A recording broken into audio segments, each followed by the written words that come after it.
Hello! അപ്പോൾ എൻ്റെ ഒരു ദിവസാട്ടോ ഇന്ന് കാണിക്കാൻ പോകുന്നത്. ഫുൾ ഡേ അല്ല, സജീവേട്ടനും മോളും പോയതിന് ശേഷമുള്ള വീഡിയോ ആണേ. അവർ പോകുന്നതിന് മുന്നേ എനിക്ക് ഒന്നിനും വീഡിയോ എടുക്കാനൊന്നും നേരം ഉണ്ടാവാറില്ല. കാരണം സജീവേട്ടന് കുറച്ച് നേരത്തെ പോകണം. മോൾക്കാണെങ്കിൽ 8:30 ആകുമ്പോഴത്തേന് സ്കൂൾ ബസ് വരും. അങ്ങനെ അതുകൊണ്ട് ഒന്നും വീഡിയോ എടുക്കാനൊന്നും സമയം ഉണ്ടാവാറില്ല. മാത്രമല്ല, കുഞ്ഞുമോൾ എഴുന്നേൽക്കുന്നതിന് മുന്നേ എനിക്ക് ഒരുപാട് കാര്യങ്ങളൊക്കെ ഒരുക്കണം കേട്ടോ. അല്ലെങ്കിൽ പിന്നെ ഒന്നും നടക്കില്ല. കാരണം സജീവേട്ടനും മോളും പോയതിന് ശേഷം ഞാനും കുഞ്ഞുമോളും മാത്രമല്ലേ ഈ വീട്ടിലുള്ളത്. അതുകൊണ്ട് പിന്നെ അവളുടെ പുറകെ നടക്കണം. 2 വയസ്സാകാറായിട്ടുണ്ട്. അതുകൊണ്ട് തന്നെ നല്ല വികൃതിയാ കേട്ടോ. സോഫേൻ്റെ മുകളിലും അതുപോലെ ഗ്രിൽസിൻ്റെ മുകളിലൊക്കെ പാഞ്ഞു കയറിക്കൊണ്ടിരിക്കും. പിന്നെ ഞാൻ പരമാവധി അവൾ എഴുന്നേൽക്കുന്നതിന് മുന്നേ തന്നെ എല്ലാം ഒരുക്കാറുണ്ട്. പിന്നെ കുഞ്ഞുമോൾ എഴുന്നേൽക്കാൻ ഏകദേശം ഒരു 10, 10:30 ആവും കേട്ടോ. അതുകൊണ്ട് തന്നെ ആ സമയത്തേക്ക് എനിക്ക് പരമാവധി എല്ലാം ഒരുക്കാൻ പറ്റാറുണ്ട്. അങ്ങനെ ഇന്നലെ മീൻ വാങ്ങിച്ചിട്ടുണ്ടായിരുന്നു. വാങ്ങിച്ച മീൻ ഞാൻ കുറച്ച് കറി വെച്ചു. അതിന് ശേഷം ബാക്കിയുള്ളത് ഞാൻ ഫ്രിഡ്ജിൽ എടുത്ത് വെച്ചിട്ടുണ്ടായിരുന്നു. പിന്നെ രാവിലെ തന്നെ അതെടുത്തിട്ട് പുറത്ത് വെച്ചു. അത് ചെറുതായിട്ട് മരവിച്ചിട്ടുണ്ടാവുമല്ലോ, അപ്പോൾ അത് വെള്ളമൊഴിച്ച് ഞാൻ പുറത്ത് വെച്ചിട്ടുണ്ടായിരുന്നു. ഇന്ന് കയ്പ്പക്ക വറവാട്ടോ ഉണ്ടാക്കുന്നത്. അപ്പോൾ എൻ്റെ കുഞ്ഞുമോൾക്ക് നല്ല ഇഷ്ടമാണ് കയ്പ്പക്ക വറവ്. സാധാരണ കുഞ്ഞു കുട്ടികൾക്കൊന്നും അങ്ങനെ ഈ കയ്പ്പ് ടേസ്റ്റൊന്നും ഇഷ്ടമുണ്ടാവില്ലല്ലോ. അതുകൊണ്ട് ആദ്യമൊക്കെ ഉണ്ടാക്കിയ സമയത്തൊന്നും ഞാൻ കൊടുത്തിട്ടുണ്ടായിരുന്നില്ല. ഒരു ദിവസം സജീവേട്ടൻ ഇങ്ങനെ ഭക്ഷണം കഴിച്ചുകൊണ്ടിരിക്കുന്നതിൻ്റെ ഇടയിൽ അവൾ അടുത്ത് പോയിരുന്നിട്ട് ഇതിങ്ങനെ വാരി കഴിക്കുന്ന കണ്ടപ്പോഴാട്ടോ എനിക്ക് മനസ്സിലായത് അവൾക്ക് നല്ല ഇഷ്ടമുണ്ട്, അത് കഴിക്കും എന്നുള്ളത്. അതിന് ശേഷം ഞാൻ കയ്പ്പക്ക ഉണ്ടായിക്കഴിഞ്ഞാൽ അവൾക്ക് കൊടുക്കും.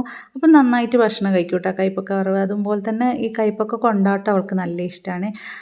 ഈ TV കണ്ടുകൊണ്ടിരിക്കും, കാർട്ടൂൺ കണ്ടുകൊണ്ടിരിക്കുന്ന സമയത്തെല്ലാം, അല്ലെങ്കിൽ എന്തെങ്കിലും വികൃതി കാണിച്ചുകൊണ്ടിരിക്കുന്ന സമയത്ത് അത് കൊണ്ടു കൊടുത്തു കഴിഞ്ഞാൽ അപ്പോൾ അത് ഇരുന്ന് കഴിച്ചോളും. അങ്ങനെ മോളെ എഴുന്നേറ്റ് അവളെ പല്ല് തേപ്പിക്കാൻ വേണ്ടി വലിയ ബുദ്ധിമുട്ടില്ല കേട്ടോ പല്ല് തേപ്പിക്കാനായിട്ട്. കാരണം പല്ല് തേക്കുന്ന സമയത്ത് ഒരു ചെറിയ സൗണ്ട് ഉണ്ടാവുമല്ലോ, അത് ആൾക്ക് നല്ല ഇഷ്ടമാണ്. അപ്പോൾ ആ ഒരു സൗണ്ട് കേൾപ്പിക്കാമെന്നെല്ലാം പറഞ്ഞു കഴിഞ്ഞാൽ പെട്ടെന്ന് പല്ല് തേക്കാൻ വേണ്ടി ഇങ്ങനെ കാണിച്ചു തരും. അപ്പോൾ വലിയ ബുദ്ധിമുട്ടില്ല. പിന്നെ മോളെ പല്ലൊക്കെ തേപ്പിച്ചതിന് ശേഷം ഞാൻ TV-യിൽ കാർട്ടൂൺ വെച്ച് കൊടുത്തു കേട്ടോ. അപ്പോൾ കുറച്ച് നേരം അങ്ങനെ ഇരിക്കും. പിന്നെ ആൾക്ക് കുറേ സമയം അങ്ങനെ ഇരിക്കില്ല, കാരണം ആൾക്ക് പെട്ടെന്ന് മടുക്കും. എന്നാലും ആ ഇരിക്കുന്ന സമയത്ത് എനിക്ക് കുഞ്ഞു കുഞ്ഞു ജോലികൾ എന്തെങ്കിലും ഉണ്ടെങ്കിൽ തീർക്കാൻ പറ്റും. അങ്ങനെ മോൾക്ക് TV ഒക്കെ വെച്ച് കൊടുത്തതിന് ശേഷം ഞാൻ അവിടെ മുഴുവൻ അടിച്ചു വാരിയിട്ട് എന്നിട്ട് പെട്ടെന്ന് തന്നെ കറി വെക്കാമെന്ന് വിചാരിച്ചു.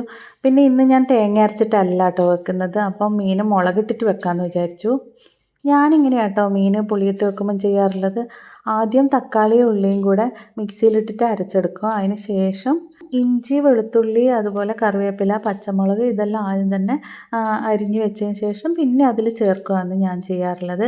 അപ്പോൾ ചോറ് നേരത്തെ ആയതുകൊണ്ട് അടുപ്പിൽ നല്ല തീ ഉണ്ടായിരുന്നു കേട്ടോ. അപ്പം ഞാൻ വിചാരിച്ചു കറി അവിടെ തന്നെ വെക്കാമെന്ന് വിചാരിച്ചു. പിന്നെ ഈ ഒരു കുഴൽ കണ്ടോ, ഞാൻ പണ്ട് മുതൽ ഈ ഒരു കുഴൽ ഉപയോഗിച്ചിട്ടാണ് കേട്ടോ അടുപ്പിൽ കത്തിക്കാറുള്ളത്. പെട്ടെന്ന് കത്തുകയും ചെയ്യാം, അതുപോലെ തന്നെ നമുക്ക് അധികം ബുദ്ധിമുട്ട് തോന്നില്ല കേട്ടോ അടുപ്പ് കത്തിക്കാനായിട്ട്. പിന്നെ സജീവേട്ടൻ്റെ വീട്ടിലുള്ള സമയത്ത് അതൊരു ഇരുമ്പിൻ്റെ കുഴലായിരുന്നു, അത് കുറച്ചുകൂടെ നല്ലതായിരുന്നു. ഇതിപ്പോൾ 2 പ്രാവശ്യമായിട്ടോ ഞാൻ മാറ്റുന്നത്. കാരണം അടുപ്പിൻ്റെ അടുത്ത് വെക്കുന്നതല്ലേ, പ്ലാസ്റ്റിക് ആയതുകൊണ്ട് ചില സമയത്ത് അത് ഉരുകി പോകും. അങ്ങനെ കറിയൊക്കെ അടുപ്പത്ത് വെച്ച് പിന്നെ ഞാൻ മോൾക്ക് ചായയൊക്കെ കൊടുത്ത് അവളെ കുളിപ്പിക്കുകയൊക്കെ ചെയ്തു കേട്ടോ. പിന്നെ അതിന് ശേഷം ഞാൻ അവിടെയെല്ലാം തുടച്ച് വൃത്തിയാക്കാമെന്ന് വിചാരിച്ചു. അതിൻ്റെ ഇടയിൽ അച്ഛൻ വിളിച്ചിട്ടുണ്ടായിരുന്നു. അച്ഛൻ ഇങ്ങോട്ട് വരുന്നുണ്ടെന്ന് പറഞ്ഞിട്ട് വിളിച്ചിട്ടുണ്ടായിരുന്നു കേട്ടോ. അപ്പോൾ നേരത്തെ പറഞ്ഞിട്ടുണ്ടായിരുന്നില്ല. അച്ഛൻ കണ്ണൂർ പോയിട്ട് തിരിച്ച് വരുന്ന വഴിക്ക് അവിടെ ഇറങ്ങിയതാണ്. അങ്ങനെ അച്ഛൻ വന്ന തിരക്കിൽ ഞാൻ വീഡിയോ എടുക്കാനൊക്കെ മറന്നുപോയിട്ടാണ്. പിന്നെ ഭക്ഷണമൊക്കെ കഴിച്ചതിന് ശേഷം അച്ഛൻ തിരിച്ചു പോയി. അച്ഛൻ പോയി കുറച്ച് കഴിഞ്ഞപ്പോഴത്തേനും മഴ തുടങ്ങിയിട്ടോ. അപ്പോൾ ബസ് കയറിയെന്ന് പറഞ്ഞിട്ട് അച്ഛൻ വിളിച്ചിട്ടുണ്ടായിരുന്നു. അപ്പോൾ എനിക്ക് സമാധാനമായി, കാരണം അച്ഛൻ കുടയൊന്നും എടുത്തിട്ടുണ്ടായിരുന്നില്ല. അപ്പോൾ മഴക്കോളും ഉണ്ടായിരുന്നില്ല. അതുകൊണ്ട് തന്നെ അച്ഛൻ കുടയൊന്നും എടുക്കാതെ കേട്ടോ വന്നത്. അങ്ങനെ ഞങ്ങൾ മഴയൊക്കെ കണ്ട് ഇങ്ങനെ ഇരിക്കുന്ന സമയത്തേക്ക് മോള് വരുന്നുണ്ടായിരുന്നു. അപ്പോൾ കുഞ്ഞേച്ചീനെ കണ്ടപ്പോൾ കുഞ്ഞുമോൾക്ക് ഭയങ്കര സന്തോഷമായി കേട്ടോ.